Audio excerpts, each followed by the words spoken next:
So, we're going to talk about Rookie Rush today, boys and girls.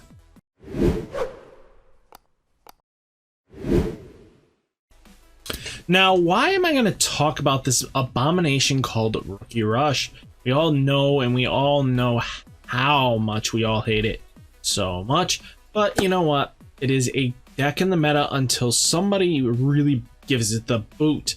Remember, the more and more you play counters for the deck and make it less and less viable to play in this meta, the more likely you're going to see it phase out.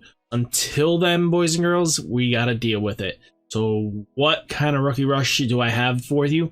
There are 3 possibilities in this format as is. So let's dive into this special occasion. So first off, we're going to talk about this beautiful yellow-red Rookie Rush deck that did see some small play in Japan's meta, but it didn't see too much.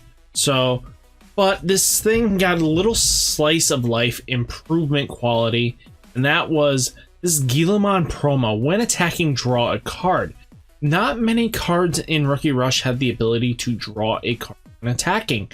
So if we can Digivolve this onto Ridemyavatar, it can become a 3K attacker, which is the likeliness of survival is pretty slim, but it's a one card draw a card when it attacks, which is not bad, and it gives us synergy and a little more power.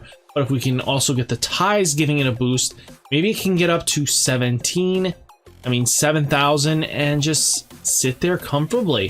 To be honest with you, if we can get it up to 7,000, this thing has a higher probability of living.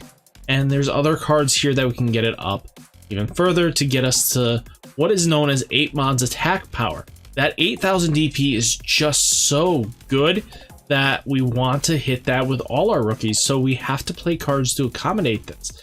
This little power boost section just helps out massively. So we do play the Digimon that's on deletion, gain 1 memory. It's a very powerful synergizing card that we are going to lose this Digimon. If we don't, bless its soul, it's here. Because eventually it's going to die, and then we're just going to have a way of going for it. We play this Automon. Automon is this 2-drop rookie that is just decently well-rounded in itself. It just 5,000 DP, 2 cost to play it, 2 cost to evolve. We're never going to Digivolve for this thing. Don't worry about it. We don't care about it. Lopamon's in here for that. Look at the top card of security to add that card to your hand, trigger draw 1. We need draw advantage in this deck because unlike the other ones that have different ways of controlling, we're focusing on heavily just going into our opponent's face. Next, Falcomon's in here to be that 2-cost evolve, not happening, but that 2-cost play Digimon is what we're seeing. It's a solid tech choice. It's 5,000 DP. It gets over a lot of things, and that can just help us win games. Pulsemon's in here to be Pulsemon. I mean, on play, if you have 3 or more security, trigger draw 1. If you have 3 or fewer security, gain 1 memory. So if we can get TK to come out of a security, which awesome. I'd rather see TK come out of security and we hit something instead of lose something, which is okay with me. Just the only time TK sucks is if it's your last security or second to last and it gets flipped and it's a red card, you lose that, and congratulations, you're not recovering and you die. TK just has that double-edged sword sometimes that it just sucks. So we're just talking about Pulsemon. Pulsemon definitely is. Gunimon is to Digivolve on top of our ties so that we can get in that lethal strike that we want. So they might think, oh, we're fine. He's just got a couple ties out. We're down to that. He's got 2 memory to play with. Digivolve a Gunimon. Swinging game. And that's how she wrote it. Next, 8mon's in here. Because of that 8,000 beautiful DP, not many cards can just say, I'm at 8,000 DP, deal with me.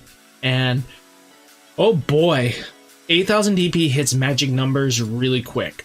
So next we have Red Redeemer in here. So delete one of your opponent's Digimon with 6,000 DP or less. If your opponent has 3 or more Digimon in play, delete one of your opponent's Digimon with 13,000 DP or less. So Punish them for having wide boards, blow up their stuff. If not, you're still taking out a blocker, which is really solid. Gaia Force in here for that security reveal, pop, blow up, get rid of. Next, here's another card that will fly under the radar in BT-6. Lightning of the Joust. One of your Digimon gets plus 2000 DP. It's 1 cost too. So that means our Guilmon has a higher probability of surviving. But it also gains a security plus 2. So if any of our Digimon has, let's even go 8mon, he becomes 11k with 2 security checks with Lightning Javelin.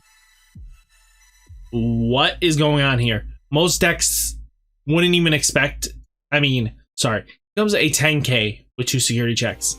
And then if we have any ties out, it gets bigger, or we can double Lightning Javelin and just keep going up. So, but the requirement is very interesting. So you have to have equal or fewer security, which is very easy in our deck because we're going to be using Lopmon, Acid, just constant removal of our security just to help us out get there. Next, Atomic Blaster. Delete any number of your opponent's Digimon whose total DP is 8,000 or less, and in reveals in the security, we get to do this for the main effect. So what that means is if we have a 5,000 and a 3,000 out, it instantly blows it up. Or if they have an 8,000, you can blow it up.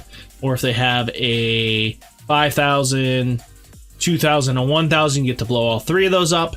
Any combination that equals up to 8,000 DP, you can do. Next, Acid Injection is to trash the top card of your security stack. Then when your opponent's Digimon gets minus 5,000 DP. That's to help get rid of a pesky 6k blockers, get them down to 1,000, and they're going to lose their Digimon, and you get to keep yours in the trade. So it's not bad because they have to block eventually, and minusing that 5,000. Or if they have the 5,000 DP Digimon, wow, you just popped their blocker and just made them cry. Tai Kamiya's in here to give our Digimon that oomph factor that just makes them sad. Next is the TK, which we all know what TK does. He's a memory setter, and he just gets us a card out of our security stack, which really does help out. Next, let's talk about added security cards you could definitely play. You could definitely place a lot of Agumons in here to get it to almost closer to Oops All Agumon deck. That's fine, we don't really care about that. So, if you're facing a heavy green meta, play some Gazamons in here. So your turn, all your Gazamon gets plus 3,000. It doesn't matter, but it's your opponent's turn. Your opponent can't reduce Digi Evolution costs. That means they have to work for their Nidhogg. That doesn't mean a free Nidhogg with Blossomons and Argomon. Doesn't mean a free Zawart defeat. Or even Imperial Dramon can't be a freer cost. So it just helps prevent our opponent from doing that. We run Cunimon as a possibility as well. These are great sideboard tech cards that we would love. Agumon's Agumon. If we are going this route, we could definitely switch into the Greymon that lets us get a security check with Lightning Javelin and just be a lot more crazy powerful stuff. Guilmon being while your Digimon has a level 6 or higher Digimon, your opponent has a level 6 or higher, you may Digivolve this Digimon into Galamon from your hand for Digievolution cost 4 for ignoring its Digievolution requirements. And then when your opponent is deleted, draw a card, which we can play Gallantmons in here to help warp, and it'll be the only thing we kind of warp with, which is not wrong in the slightest to play this deck like that, because giving us a warp option just helps us guarantee game states, which we want to have. You could definitely play Starmon in this deck. Starmon coming down and deleting one of our opponent's Digimon for each Digimon we have just helps out in the long game. You could definitely play Spiral Masquerade, all I care. Next, you could play Ridemon on play. One of your opponent's Digimon gets -1 security check. It helps out against heavy metas where your opponent can get multiple security checks. But Ridemon definitely helps out in the long game. Salamon, you could definitely play a 2-drops, or even the Salamon with recovery would definitely help out. Dark Tyrannomon, just to be that 1-cost evolve, really does help out. Gets an extra attack in. This Galamon to get the other security if you combo it with Guilmon. Gravity Crusher is really nice. Even though we might give them 3, we can still have extra memory to play with. 0 cost is never bad in the slightest. You know what I mean? So definitely don't underestimate Gravity Crush. Gravity Crush will start coming into the meta for red. Dedicated Plan is great against security control matchups, especially if you can get a couple Lightning Javelins off and then go 1, 2 Dedicated Plan, 3 memory or something like that. Go wide, get one of your Digimon to poke in for a couple Lightning Javelins worth, and then boom, you just take out 4 security with a really beefy Digimon, and they can't do anything against it because you use Dedicated Plan on it, and options are shut off. They lose out half of their momentum. Then Heirs of the Dragon, definitely a great red draw card if you want some more draw engine, if you feel like this deck isn't drawing you enough. So guys, hopefully you enjoyed this video. Remember, like, comment, subscribe, and I'll catch you in the next one. Peace!